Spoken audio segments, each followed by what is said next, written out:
একটি দল মুক্তিযুদ্ধকে কলঙ্কিত করেছে, মুক্তিযুদ্ধের মালিকানা দাবি করে। তার অর্থ এই নয় যে তারা নষ্ট হয়েছে, মুক্তিযুদ্ধ নষ্ট হয়ে গেছে। মুক্তিযুদ্ধ লাখো শহীদের রক্তের বিনিময়ে হয়েছে, মুক্তিযুদ্ধ লাখো মার ইজ্জতের বিনিময়ে হয়েছে। আপনারা যখন আমার মাকে তুলে দিয়েছিলেন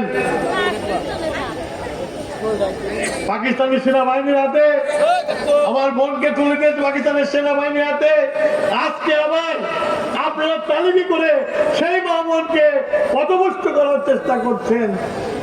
আমি আমার মা বোনদেরকে হুঁশিয়ার করে দিতে চাই, এদের ফাঁদে পা দিবেন না। এরা বর্ণ চোরা, ধর্মকে বিক্রি করে। যে ইসলামে বলা আছে, কোরআন শরীফের সূরাতে পরিষ্কার বলা আছে, ধর্ম নিয়ে বাড়াবাড়ি করো না, ধর্মকে নিজের স্বার্থে ব্যবহার করো না, তাতে অন্যায় হবে।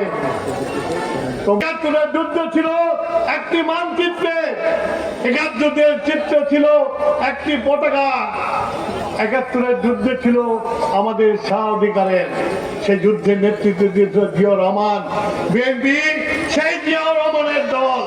মুক্তিযুদ্ধের সাথে আর জায়গা করুক, বিএনপি কোনো কম্প্রোমাইজ করবে না।